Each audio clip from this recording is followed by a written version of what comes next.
One करेंगे। ये basic concept,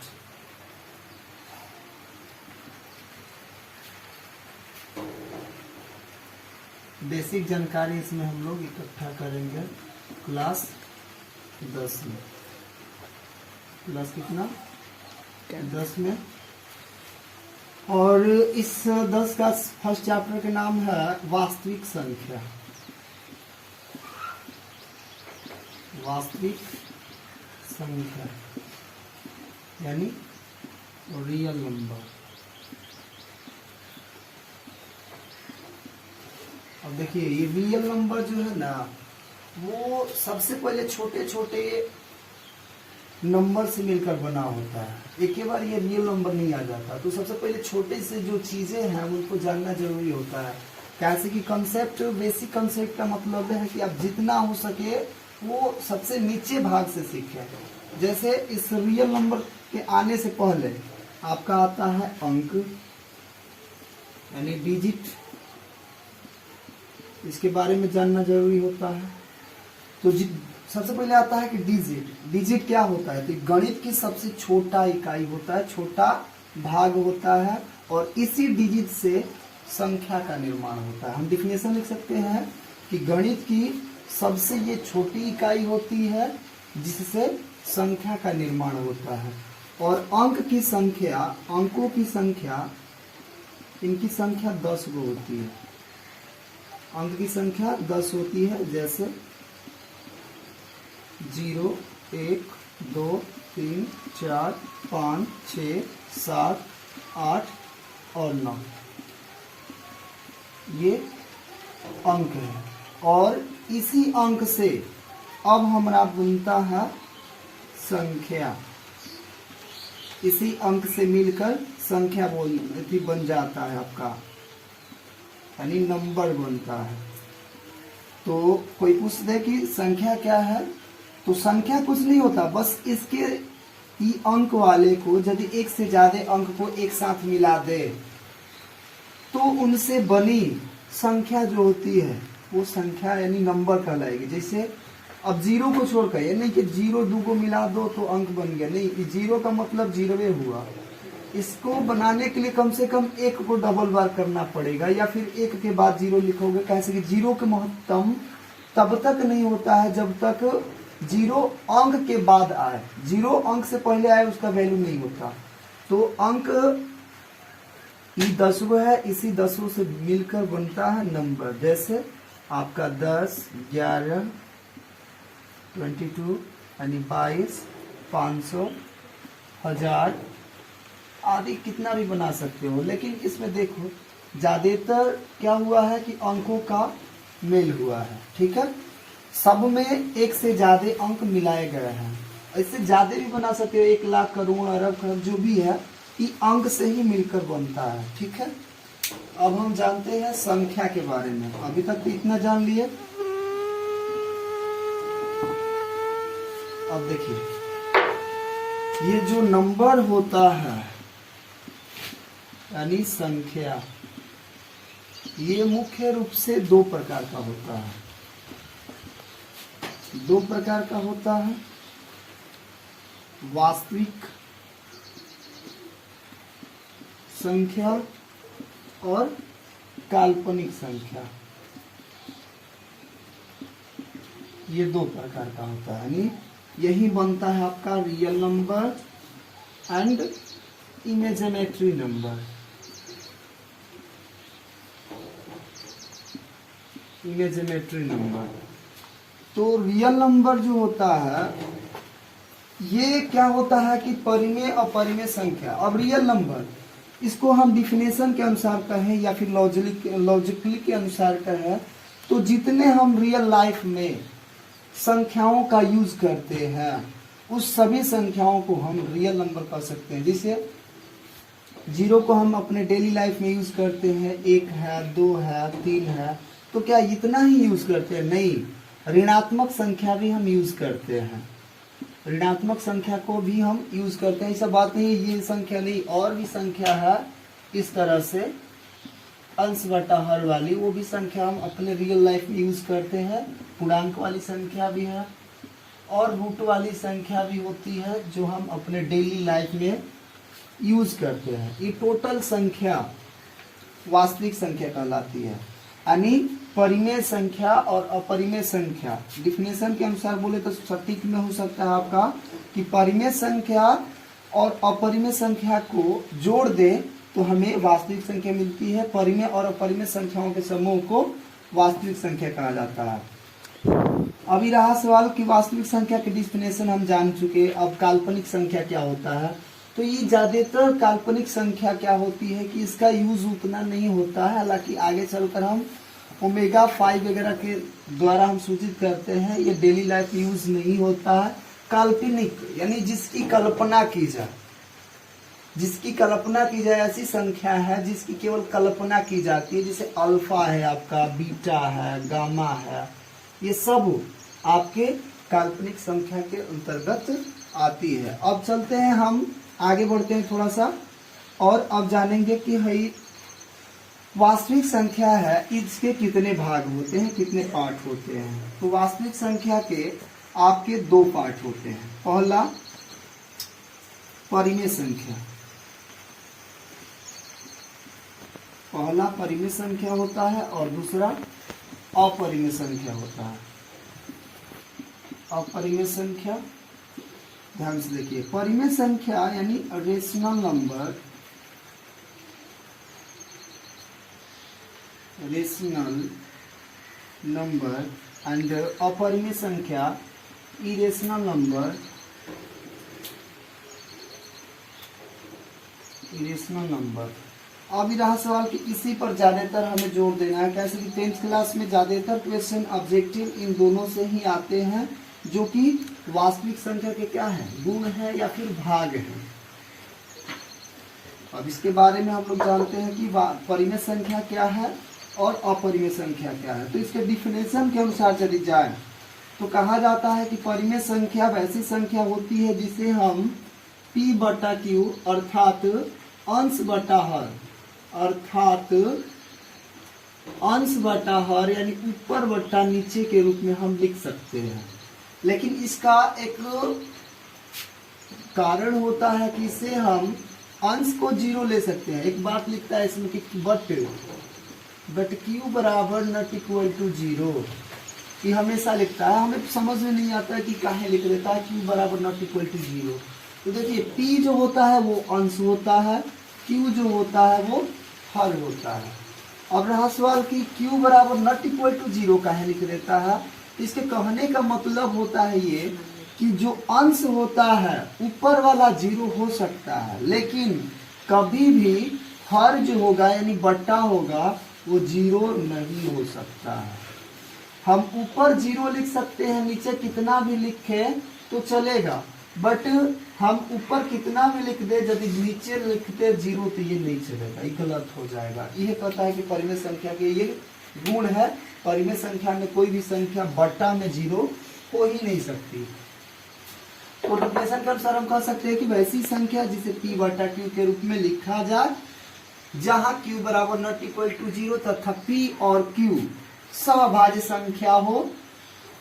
और उसके बाद एक और गुण है इसका कि परिमेय संख्या का वर्गमूल आसानी से निकल जाता है। परिमेय संख्या जो होती है उसका पूर्ण वर्ग आसानी से निकल जाता है, लेकिन अपरिमेय संख्या ये गुण नहीं होते हैं। जैसे परिमेय संख्या हम कोई पूछ देता है कि 0 कैसी संख्या है, तो 0 भी एक परिमेय संख्या है। क्या है, कैसे कि हम इसके बट्टा में 1 लगा के इसको अंश बटा हर के रूप में बदल सकते हैं। 0, 1, 2, 4/5, 1/5 माइनस 1/2। और इस तरह से मान के चलिए कि रूट वाली भी संख्या जो होती है वो भी आपका परिमेय संख्या हो जाएगी यदि उसका वर्गमूल यानी तोड़ने पर पूरा जोड़ लग जाए, जोड़ा लग जाए, तो वो परिमेय संख्या हो सकती है। यदि जोड़ा न लगे तो वो परिमेय संख्या नहीं है। जैसे 2 को लगाओगे तो 2 गुणे 1, जोड़ा नहीं लग रहा है, परिमेय नहीं होगी। जैसे 9 लोगे तो 9 का 3 गुणे 3 होता है, 1 3 बाहर निकल जाएगा, 3 एक परिमेय संख्या है। यानी जो अजाद संख्या कोई भी होगी, चाहे वंश बटा हर में हो या फिर अजाद ऐसे सिंपली में हो, तो परिमेय संख्या होगी ही होगी, इसमें नो डाउट। अब चलते हैं हम धीरे से अपरिमेय संख्या के पास, इरेशनल नंबर के पास। अपरिमेय संख्या के पास चलते हैं। तो सटीक में इसका डिफिनेशन होता है कि जिस संख्या या जो संख्या परिमेय संख्या की तरह ना हो वो अपरिमेय संख्या कहलाती है, या फिर वैसी संख्या जो p बटा q के रूप में न लिखी जा सके और वो सहभाज्य संख्या में रूप में हो या ना हो, उससे कोई दिक्कत नहीं है, लेकिन p बटा q के रूप में नहीं लिखी जा सके। दूसरा का इसका कारण है कि इसका यदि हम वर्गमूल निकालते हैं, वर्गमूल निकालते हैं, तो ये पूरा पूरा बाहर नहीं निकल पाएगा, कुछ ना कुछ अंश अंदर आ जाएगी। जैसे 3 निकालोगे तो अंडर रूट 3 गुणे 1 इक्वल टू 3 रहेगा। कैसे कि इसका जोड़ा नहीं लग रहा है, और जब तक रूट से जोड़ा न लगे ये बाहर निकल नहीं सकता। ठीक है। अब इसमें और होता है, जैसे कि एक 8 है, बहुत से बच्चे कहते हैं कि नहीं 8 परिमेय संख्या हो सकती है, बट इसको तोड़ने के बाद हमें पता चलता है कि ये 2 का तो जोड़ा लग रहा है लेकिन एक जोड़ा नहीं लग रहा है, जिसके कारण 1 2 तो बाहर आ जाएगा लेकिन 1 2 अंदर ही रह जाएगा, जिसके कारण ये संख्या अपरिमेय हो जाती है। अभी आगे बढ़ने से पहले अभी हम थोड़ा सा इसके बारे में और जानेंगे। अब ये जानेंगे कि परिमेय और अपरिमेय संख्या के बीच क्या संबंध है। तो अब जानेंगे हम relation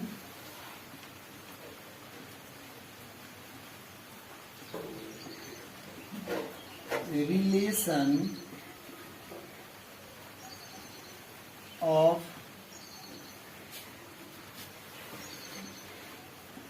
rational number and irrational number।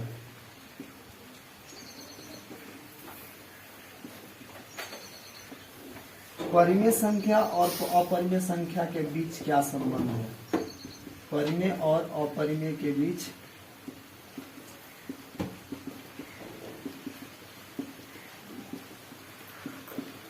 संबंध, तो इन दोनों के बीच में संबंध ये है कि यदि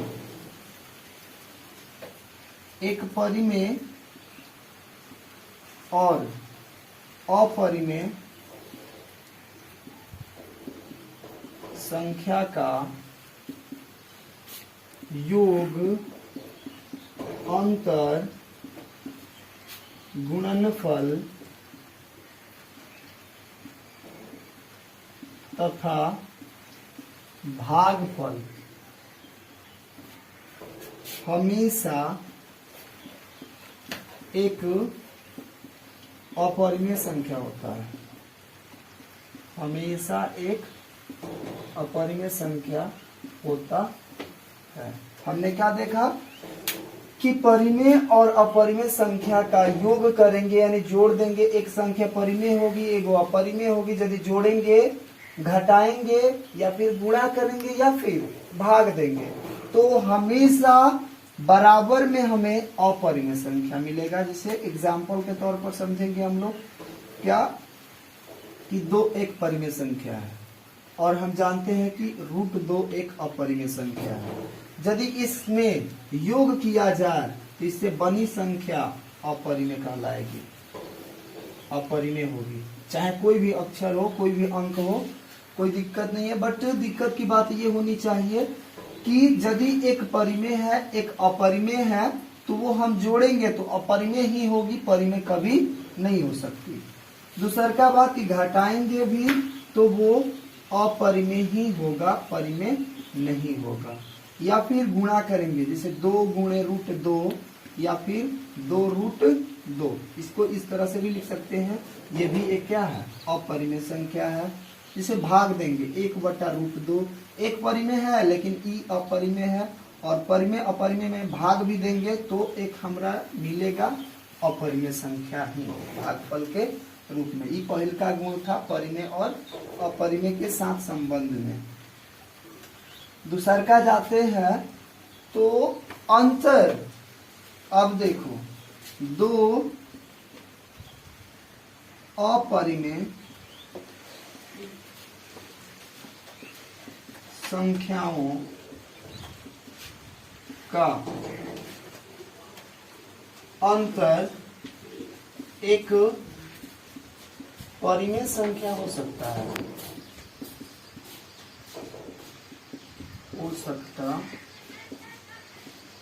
है, जैसे मतलब हमने बोला कि दो गो परिमेय संख्या रहेगी और यदि उसको घटाया जाए तो परिमेय संख्या मिल सकती है। जैसे √2 भी एक अपरिमेय संख्या है और √2 फिर भी ये भी एक अपरिमेय संख्या, घटाएंगे तो 0 मिलेगा। 0 कौन सी संख्या है? एक परिमेय संख्या है। इसी तरह से एक और उदाहरण लेते हैं, जैसे 2√2, अभी हमने सिद्ध किया कि ये अपरिमेय संख्या है और फिर इसमें से हम घटा रहे हैं √2 को, तो 2 में से √2 घट गया, √2 में से √2 को घट गया तो एक रूट बच गया। इसके अनुसार ये रंग हो सकता है। दूसरा का एग्जांपल लेते हैं, जैसे 3 + √2 माइनस √2, तो 3 + √2 माइनस √2 घटाएंगे तो ये वाला कट जाएगा, बचेगा हमारा 3 जो कि एक का है परिमेय संख्या। ठीक है, ये भी एक परिमेय संख्या है। के बाद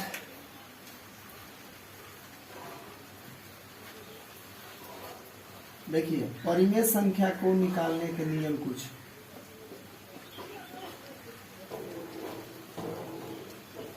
कैसे निकालें।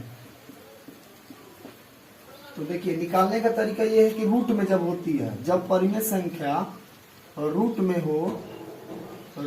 हो तो कैसे निकालें। तो इसको निकालने के लिए यदि रूट में है तो उसका देखा जाएगा अभाज्य गुणनखंड करके कि ये वास्तव में संख्या जो है वो उसका गुणनखंड करने पर यदि जोड़ा लग जाता है तो वो बाहर निकल जाए तो ये परिमेय संख्या है। यदि जोड़ा नहीं लगता है और बाहर नहीं निकल पाएगी तो वो अपरिमेय होगी। जैसे 4 को तोड़ेंगे तो 2 × 2 होगा और 1 2 बाहर निकल जाएगा क्योंकि जोड़ा लग रहा है। और 4 के बाद है √9 जिसका क्या होता है 3 × 3 यानी 1 3 निकल जाएगा। ऐसे ही 9 के बाद 16 है आपका, 16 का 4 × 4 हो जाएगा, ये 4 से 25 है, 25 भी 5 × 5 हो जाएगा, एक 5 बाहर निकल जाएगा। इस तरह से 36 है, इसका 6 निकल जाएगा, 49 है तो 7 का हो जाएगा, 64 है 8 का हो जाएगा, 81 है 9 का हो जाएगा। और इस तरह से √100 होगा तो 10 का हो जाएगा, 121 होगा 11 के, 144 होगा 12 के, 169 होगा 13 के हो जाएगा, 196 लिखे तो 14 का हो जाएगा। इस तरह से हम कितना भी निकाल सकते हैं आसानी से। तो ये तो सिंपल ही था, बट कभी कभी दे देता है अंश बटा हर के रूप में, अब बोलता है कि बताइए कि परिमेय संख्या है कि नहीं है। जैसे सपोज डेट हम लेते हैं √3 बटा में √12, बहुत बार एग्जाम में पूछता है सब कि ये बताइए कि कौन सी संख्या परिमेय है कि अपरिमेय है। ठीक है, तो ये √3 को ऊपर ऐसे ही छोड़ देते हैं हम लोग और 12 को तोड़ देते हैं, 2 × 2 × 3। ये देखिए 2 जो है एक जोड़ा लग रहा है और जोड़ा लग रहा है तो इसको बाहर बेशक निकाला जा सकता है। 2 रूट का हो जाएगा 3, कहा से कि 3 का जोड़ा नहीं लग रहा है। ठीक है, तो 3 से 3 अब देख रहे हैं कि अंश बटा हर में है तो इसको घटाया जा सकता है। घटाने पर हमें मिलेगा 1/2 और 1/2 क्या है? एक परिमेय संख्या है, जो कि एक परिमेय संख्या। बहुत से बच्चे क्या करते हैं, इसको मार देते हैं परिमेय संख्या ना करके अपरिमेय संख्या, क्योंकि जानते हैं कि √3 है अपरिमेय संख्या और ये भी अपरिमेय संख्या, इसलिए ये भी पूरा अपरिमेय संख्या होगा। उसके बाद ऐसे भी क्वेश्चंस आते हैं जैसे कि एक में डाल देते हैं, जैसे 36/64 तो ये भी परिमेय होगा, क्योंकि 36 का एगो 6 निकल जाएगा बाहर, 64 का 8 और 8/6 एक परिमेय संख्या है। और इसके बाद कुछ संख्या जो होती है वो पूर्णांक में भी होती है, जैसे 1 पूर्णांक,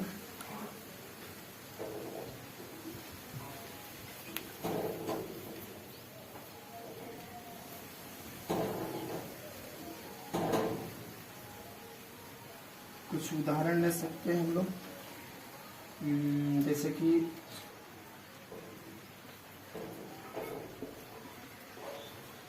ऐसे इस तरह से रहता है वो, या फिर इसको इस तरह से भी लिख सकते हैं हम लोग, 2√1/4।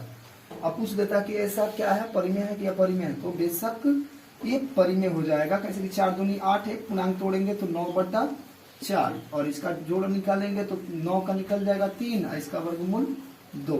ये अपरिमेय संख्या ना होकर परिमेय संख्या हो जाएगी।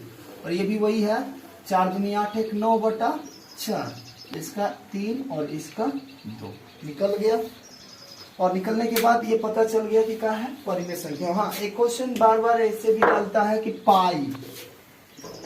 पाई पूछ देता है कि कौन सी, मतलब कौन सी संख्या है या कैसी संख्या है, परिमेय है, अपरिमेय है, पूर्णांक है, भाज्य है, क्या है।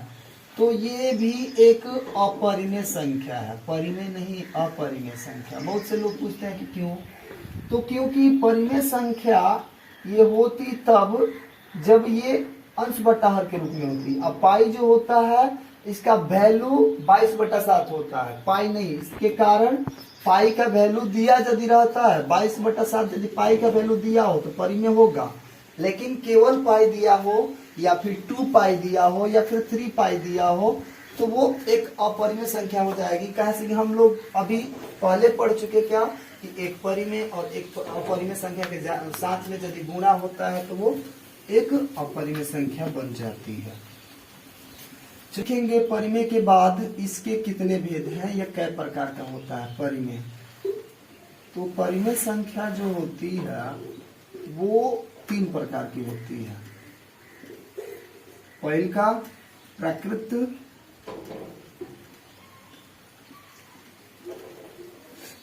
संख्या, दूसरा का पूर्ण संख्या और तीसरा का पूर्णांक संख्या। अब हम प्रकृत संख्या के बारे में जाने तो प्रकृत संख्या नेचुरल नंबर होती है। नेचुरल यानी भगवान के द्वारा बनी हुई, प्राकृतिक के द्वारा बनी हुई। और पूर्ण संख्या होती है होल नंबर, और ये पूर्णांक संख्या होती है इंटीजर्स नंबर।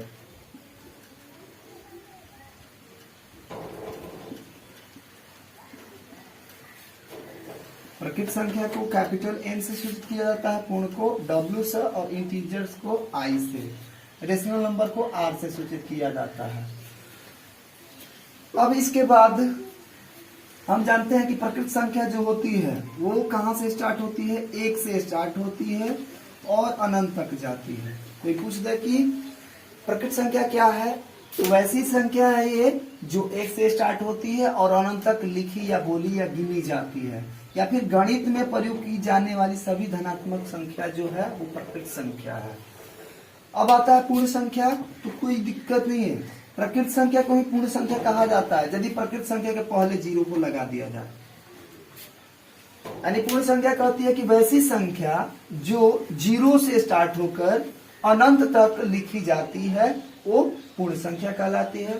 तो कहता है कि पूर्णांक संख्या क्या है, तो पूर्णांक संख्या कुछ नहीं, बस ये हम 0 तक का स्टार्ट कर लिए हैं, जा रहे हैं, ठीक है, बट ये 0 से पहले भी होती है। अब सोचने में थोड़ा सा कठिनाई हो रही है कि 0 से पहले कौन सी संख्या होती है।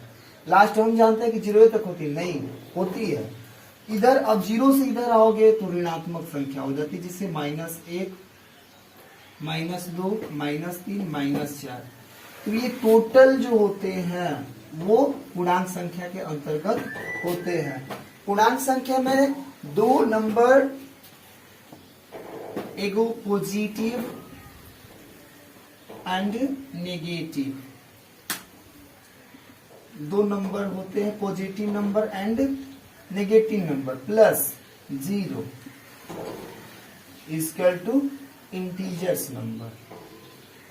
यानी यदि हम positive number and negative number के साथ जीरो को शामिल कर दे तो उससे बनी संख्या पूर्णांक संख्या कहलाती है। ठीक है, या फिर हम कहे कि यदि पूर्णांक संख्या में या फिर पूर्ण संख्या में, यदि हम पूर्ण संख्या में ऋणात्मक संख्या को शामिल कर दे तो उससे बनी संख्या पूर्णांक संख्या कहलाती है। बिल्कुल, क्या कि पूर्ण संख्या में यदि हम ऋणात्मक संख्या को यहाँ से शामिल कर दे तो अब जो बनने वाली संख्या है वो पूर्णांक संख्या कहलाएगी।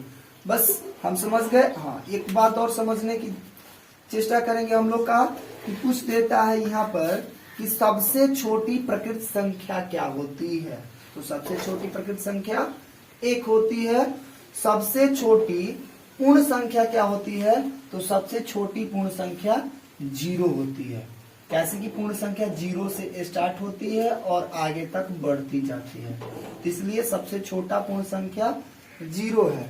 लेकिन कोई आपसे पूछ दे कि सबसे छोटा पूर्णांक संख्या क्या है, तो ये मुश्किल की बात हो जाएगी। कैसे कि छोटा इसमें ही देखो ना, तो 4 तो बड़ा है, छोटा आपको 0 लगा। हम बोले कि नहीं माइनस है, तो कोई और बोल दे कि नहीं -1 से भी छोटा -2 है, तो बढ़ता ही जा रहा है। इसलिए सबसे छोटा पूर्णांक संख्या अनंत है, अनंत है यानी इन्फिनाइट है। सबसे छोटा पूर्णांक संख्या इन्फिनाइट है और सबसे बड़ा भी पूर्णांक संख्या इन्फिनाइट है। इसी तरह से पूर्ण संख्या सबसे मतलब कोई पूछ देता है कि सबसे बड़ा पूर्ण संख्या, तो इसका भी अंत नहीं है कि सबसे बड़ा पूर्ण संख्या क्या है। हाँ, सीमित कर दे, जैसे कि 1 से लेकर 0 से लेकर कोई बोल दे कि 10 तक सबसे छोटा पूर्ण संख्या सबसे बड़ा पूर्ण संख्या क्या है, तो छोटा ही हो जाएगा और बड़ा ही हो जाएगा। लेकिन ये कह दे कि सबसे बड़ी पूर्ण संख्या क्या है, तो इसको अंदाजा नहीं लगाया जा सकता कि कितना है। तो हम जानेंगे प्राकृत संख्या के कुछ और संख्या, इनके भाग में कौन कौन सी संख्याएं आती है उनके बारे में। इनमें 2, 4, 5 जो भी आती है संख्या उनके बारे में हम समझ रहे हैं। सबसे पहले आती है सम संख्या, उसके बाद आती है विषम संख्या, उसके बाद आती है भाज्य संख्या एंड उसके बाद आती है अभाज्य संख्या। इसके बाद भी आता है कुछ और इसी के अंतर्गत सह अभाज्य संख्या,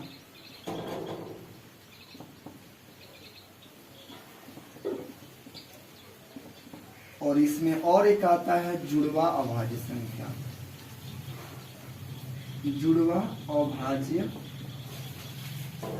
संख्या यानी इवन नंबर, उसके बाद वोड नंबर। थोड़ा सा जान ले पहले सम संख्या क्या होती है। तो सम संख्या यानी इक्वल टू होती है किसके, जैसे सम संख्या कोई पूछ दे कि कौन सी होती है सम संख्या भैया, तो सम संख्या वैसी संख्या होती है जो 2 से पूरी तरह विभाजित हो जाती है, कट जाती है। जैसे एग्जाम्पल फॉर 2, 4, 6, 8, 10, डट। इसका भी अंत नहीं है। ये देखो 2 से यदि हम काट दे इसको तो 2 से ही पूरा कट जाएगी एक बार में। इसको भी काट दे तो पूरा कट जाएगी। इसको भी काट दे 2 से तो ये भी पूरा कट जाएगा, और इसको भी काट दे तो ये भी पूरा कट जाएगी, ये भी कट जाएगी।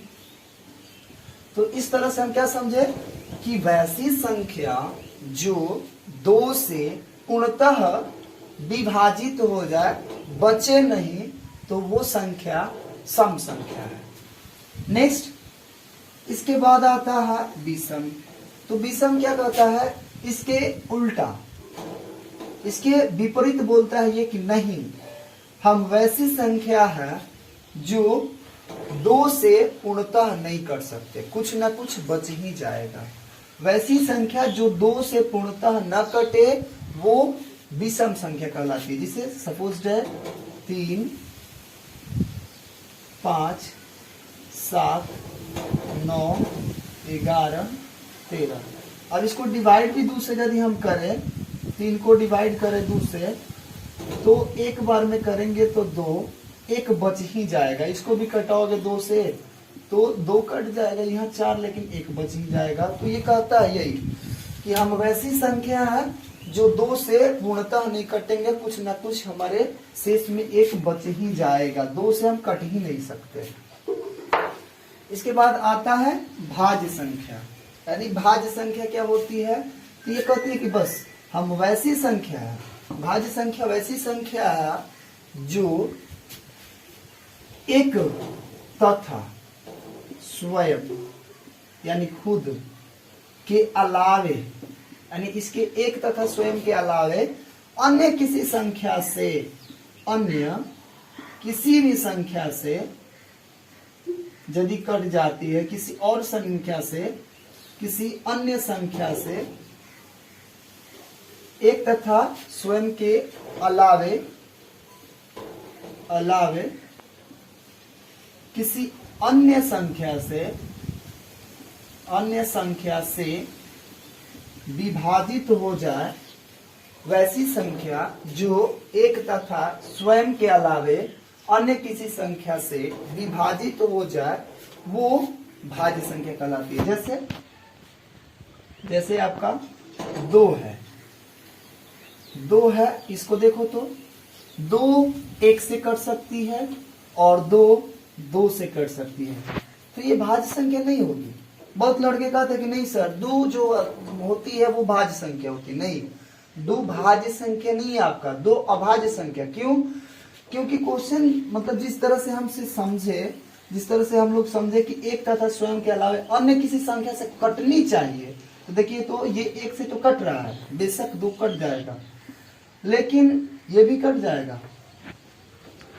लेकिन क्वेश्चन के अनुसार जैसे कि हम समझे थ्योरिकल के अनुसार, उस तरह से ही प्रूव नहीं कर सकता उसको। क्या कि एक तथा स्वयं के अलावे अन्य किसी संख्या से नहीं कट रहा है, एक तो कट ही रहा है, 1 से कट रहा है, और खुद ये 2 है तो 2 से भी कट रहा है, लेकिन इसके अलावे अन्य संख्या है जो इसको नहीं काट पा रही है, जिसके कारण ये भाज्य संख्या नहीं होगा। भाज्य संख्या कौन हो सकता है? तो भाज्य संख्या आपका 4 हो सकता है। इसको मिटा दे, आपका एग्जाम्पल के तौर पर हो जाएगा क्या? 4, 6, 8, 10, 12, 15, 18। अब क्यों? क्योंकि देखिए ये 1 से कटेगा, खुद से 4 से कटेगा और 2 से भी कटेगा, अपने और खुद के अलावा अन्य किसी संख्या से कट रहा है। 6 भी है, 2 से कटेगा, 3 से कटेगा, 1 से कटेगा, 6 से कटेगा। 8 भी है, 2 से कटेगा, 4 से कटेगा, खुद से कटेगा और 1 से भी कटेगा। ये सब संख्या जो है वो एक तथा खुद के अलावे अन्य किसी संख्या से भी विभाजित है, इसलिए हम कह सकते हैं ये कौन सी संख्या है? भाज्य संख्या है। अब हम चलते हैं अभाज्य पर। तो इसके उल्टा ये बोलता है कि नहीं, हम वैसी संख्या है जो एक तथा स्वयं के अलावे किसी से भी कटेंगे नहीं, एकदम रावण की तरह है। ये दूसरे नजर में देखे तो रावण की तरह है, जो बोलता है कि हम ऐसे इंसान है इस धरती पर जो खुद और खुदा के अलावे, खुदा एक ही को है, यानी एक खुद से मरेगा और नहीं तो खुदा से मरेगा, इसके अलावा कोई इसको मारने वाला नहीं है, कोई इसको काटने वाला नहीं है। For example 2, 3, 5, 7, 11, 13 dot. यानी 2 हम अभी देखे कि खुद और खुदा के अलावे, यानी 1 और 2 के अलावे किसी अन्य से नहीं कट रहा है। 3 भी है, 1 तथा 3 के अलावे किसी से नहीं कटेगा, ये भी कोई भी इनसे एक तथा स्वयं के अलावे किसी भी संख्या से ये कट नहीं रहा है, जिसके कारण हम इसे कह सकते हैं का ये अभाज्य संख्या है। अब चलते हैं, अब सबसे पहले पूछ देता है यहाँ पर कि सबसे छोटी भाज्य संख्या क्या होती है? तो 4 होती है। और सबसे छोटा अभाज्य संख्या क्या होता है? 2। कभी कभी ऐसे भी पूछ सकता है कि सबसे छोटी भाज्य संख्या और सबसे छोटी अभाज्य संख्या का योगफल क्या होता है? तो योगफल कर लीजिए, आपको माइंड में फिट होना चाहिए कि सबसे छोटी 4 है और सबसे छोटी 2, तो 4 और 2 6। यदि गुणनफल पूछ दे तो 4 गुणे 2 यानी 8। भागफल पूछ दे तो सेम ऐसी प्रक्रिया करके हम निकाल सकते हैं। इसके बाद आता है सह अभाज्य संख्या। तो देखिए ध्यान से, सह अभाज्य संख्या क्या होती है? ये वैसी संख्या होती है, वैसी दो क्रमागत संख्या होती है जिनके बीच केवल एक उभयनिष्ठ हो, जिनके बीच केवल एक उभयनिष्ठ हो। फॉर एग्जाम्पल 3, 5, 7, 9, ये जो है वो ऐसी संख्या है जिनके बीच एक एक उभयनिष्ठ है। कहोगे कैसे? तो देखिए 3 को यदि हम तोड़े तो 3 गुणे 1, 5 को यदि हम तोड़े तो 5 गुणे 1, यानी उभयनिष्ठ मतलब दोनों में क्या कॉमन मिल रहा है? 1। तो हम कह सकते हैं कि ये सह अभाज्य संख्या है। कब?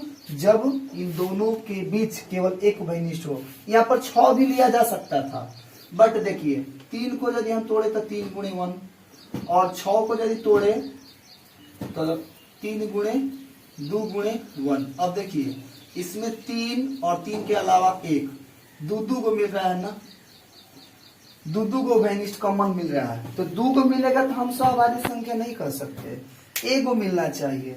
इसके कारण हम कह सकते हैं कि ये सहअभाज्य संख्या नहीं है, सहअभाज्य संख्या ये है और सहअभाज्य संख्या ये है। कैसे कि इसमें भी कॉमन एक के गो है, 7 में 1 से गुणा करेंगे और 9 में भी एक के है जो दोनों में मैचिंग कर रहा है। तो समझ गए?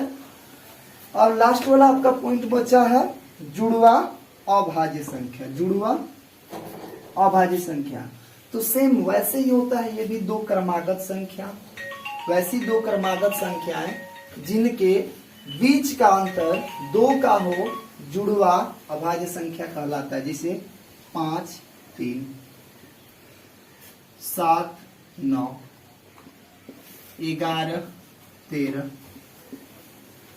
हमने क्या बोला? जुड़वा अभाज्य संख्या में अभाज्य संख्या तो है, सभी अभाज्य संख्या है, लेकिन जुड़वा होना चाहिए, एक साथ होना चाहिए। तो वैसी दो अभाज्य संख्या, वैसी दो क्रमागत अभाज्य संख्याएं जिनके बीच का अंतर है, यानी घटाएं तो ऐसे 5 में और 3 में कितना का अंतर है? 2 का है। 7 में और 9 का कितना का अंतर है? 7 और 9 नहीं हो सकता। 7 और 9 क्यों नहीं हो सकता? क्योंकि 9 अभाज्य संख्या नहीं है, जिसके कारण हम इसको नहीं ले सकते। ये वाला हो सकता है। अब देखिए इन दोनों में भी कितना का अंतर है? 2 का है। इसके जगह पर दूसरा ले सकते हैं हम लोग 17 और 19। कैसे कि ना 17 भाज्य है और ना 19 भाज्य है, इस दोनों का अंतर भी निकालें तो 2 का है। तो हमने बता दिया आपको, ठीक है। अब चलते हैं आज 10 के अध्याय 1 यानी वास्तविक संख्या के कुछ थ्योरी के बारे में। इसमें आता है यूक्लिड विभाजन,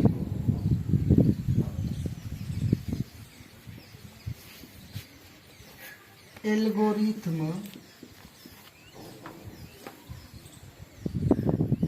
और एक आता है प्रमेयिका। प्रमेयिका तो ध्यान से देखिए, यूक्लिड एक गणितज्ञ थे, यूनान के एक महान गणितज्ञ थे, और विभाजिता को बताता है यानी बंटवारा को बताता है एल्गोरिथम यानी, और प्रमेयिका, इसमें दोनों में थोड़ा सा अंतर है। अंतर ये है कि जो नियम, प्रमेयिका का मतलब होता है वो थ्योरी, वो थ्योरियम जो किसी के द्वारा न लिखकर अपने खुद के मेहनत, खुद के बदौलत की जाती है, या फिर ये यूक्लिड जो थे वो अपना नियम खुद बनाए थे, एक अलग से नियम बनाए थे, जिस नियम को प्रमेयिका कहा गया।